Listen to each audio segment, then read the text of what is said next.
You can just look at me and try and pretend the camera's not there before. Okay. Just get you to say your name and spell it for me.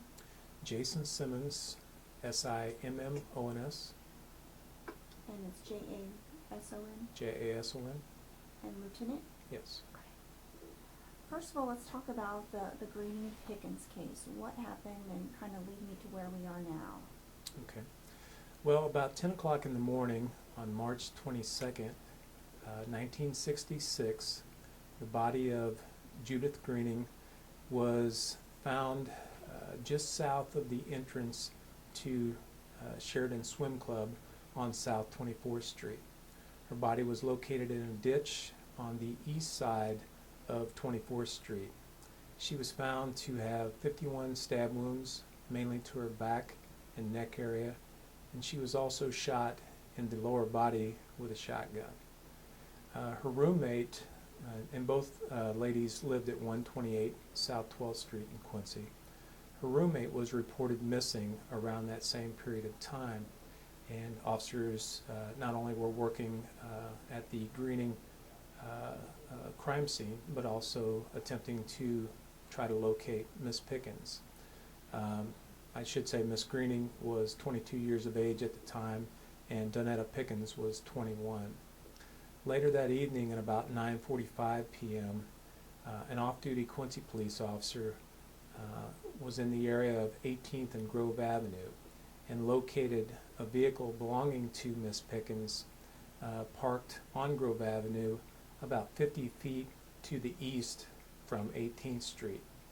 An examination of that vehicle took place, and Miss Pickens' body was found in the trunk of that vehicle, and she was found to have been stabbed 15 times and also shot in the back lower portion of her body with a shotgun. And it was at that point that elements not only of the Quincy Police Department, but the Adams County Sheriff's Department and the Illinois State Police began to be involved in this investigation. It's almost 44 years later. Where does the case stand now? Well, at the time that the crime occurred, there was obviously a very intensive investigation due to the horrendous nature of this crime.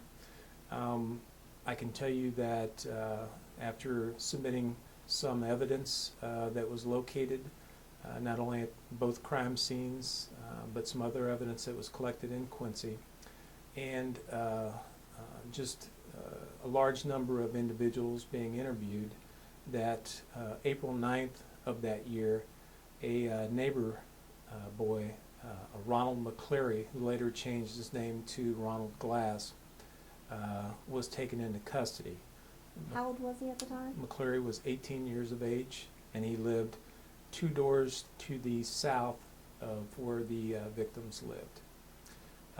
He was arrested, formally charged on April the 10th, and placed in the Adams County Jail.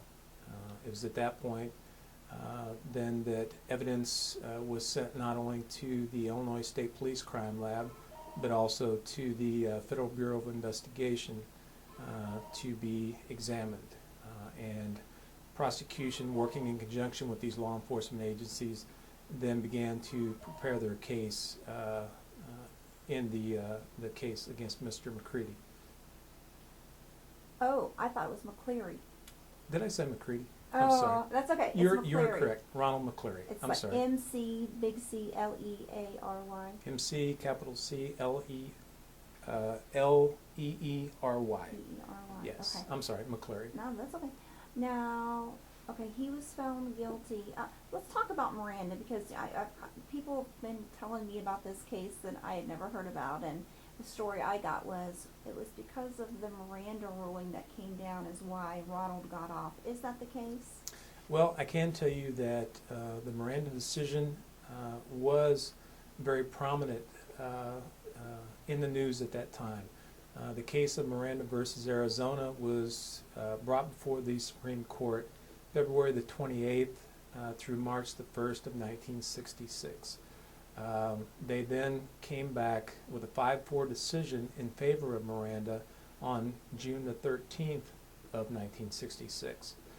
Now, not only did that decision come down at that time, but also the Supreme Court ruled that cases that were tried after a certain date in June would fall under the Miranda guidelines.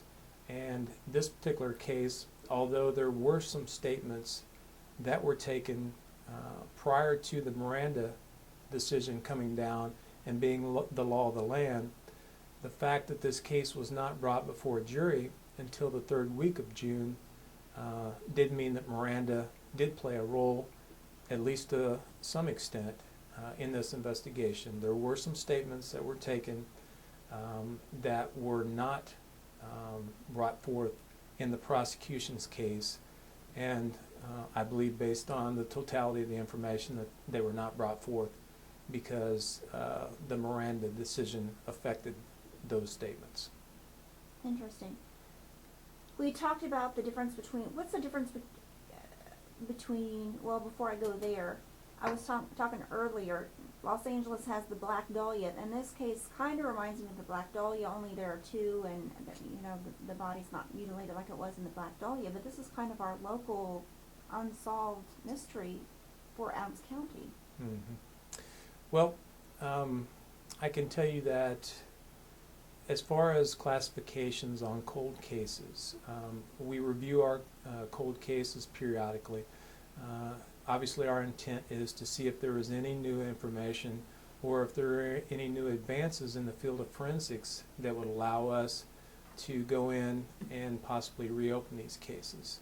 But when it comes to the Greening and Pickens homicide investigation, I think I feel comfortable in speaking not only for our agency, but the other agencies that were involved, as well as the state's attorney's office, that we feel, based on the totality of the circumstances that we're aware of, that the right individual, Ronald McCleary, who later changed his name to Ronald Glass, was the right individual to be charged in this investigation. He was found not guilty, but there has not been any other compelling evidence that would point us in any other direction. And I can tell you that from the people that I spoke to that were involved in this case at the time, they felt very confident that the right person stood trial for this murder. Now, he only stood trial for the murder of Judith Greening. He did not stand trial for the murder of Donetta Pickens, but again, they were confident that the right person was tried for this crime. Let's move on to Fresno. You don't have to really go through the timeline, but basically, how does this differ from Pickens and Greening? Well, Pickens and Greening. Obviously, Pickens and Greening, there was an arrest made. There was a trial. The Benjamin Fresno case, and that is a case from 1974, differs in a lot of respects. In that particular case, you had an individual that was shot while working in an office suite in the WCU building.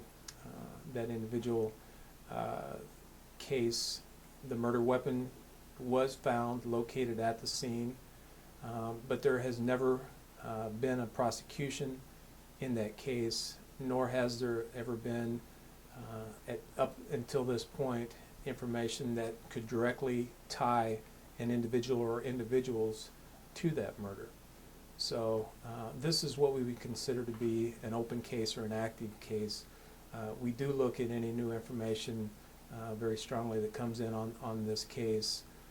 In fact, based on a review of some of the evidence, we are in contact with the State Crime Lab in Springfield to see if there would be any possibilities of exploring some of the evidence that was collected. I'm not overly optimistic at this point that that would be the case, but this is a case that has never been solved. A suspect has never been positively identified, and we're hopeful that someday that we would be able to put something together and get somebody charged in this case. Was Fresno an out-of-town hit? Basically, the information that come in from various sources during this time period had to do with some of the aspects of our victim, Mr. Fresno's life prior to coming to Quincy, and some aspects of his life while in Quincy. Mr. Fresno worked at the Credit Control Services. It was located on the 3rd floor of the WCU building. He was the executive vice president. He'd been at the company for 2 years. He had had some run-ins with the law. He had spent some time in the Department of Corrections in the state of Pennsylvania for a forgery.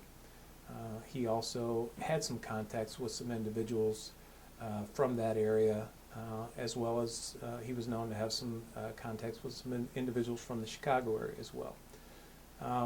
Again, we'd received a lot of information from a lot of sources. Some of that had what we felt to be some connections with maybe some activities that Mr. Fresno may have been involved in. He did, there was some information, and he was initially arrested, although charges were later dropped, for some gambling in Quincy about 6 months prior to this case. But again, what we're looking at this point would all be speculation. There has never been anything that we could directly tie to any type of organized crime or syndicate operations positively in the Fresno case. In terms of murder cases, how many cold cases would you say Quincy Police Department has? Well, there are basically the cases that we're referring to right now. There is also another case involving a very young girl that was murdered by the name of Patty Ann Smith. And that is still a case that up until just within the last year we have attempted to look into various leads, do interviews, and see what information that we could develop. So these are the main 3 cases that are notable cases that are active on our radar screen. Cold cases are always limited by factors such as statute of limitations. So most of the cold cases that you're going to look at involve first-degree murder, second-degree murder, attempted first-degree murder cases, involuntary manslaughter cases, those type of incidents. You can find cases that would be extended in some type of sexual assaults, some type of arson cases along those lines. But the main focus is obviously on homicides, and the cases that I just mentioned would be the notable cold cases in our inventory. But again, Pickens, Greening, a case that is not active at this time. Okay, I think I've asked you everything I wanted to ask you. Anything else you want to add? I haven't given you the opportunity to touch upon. Did you have any interest in Ronald McCleary's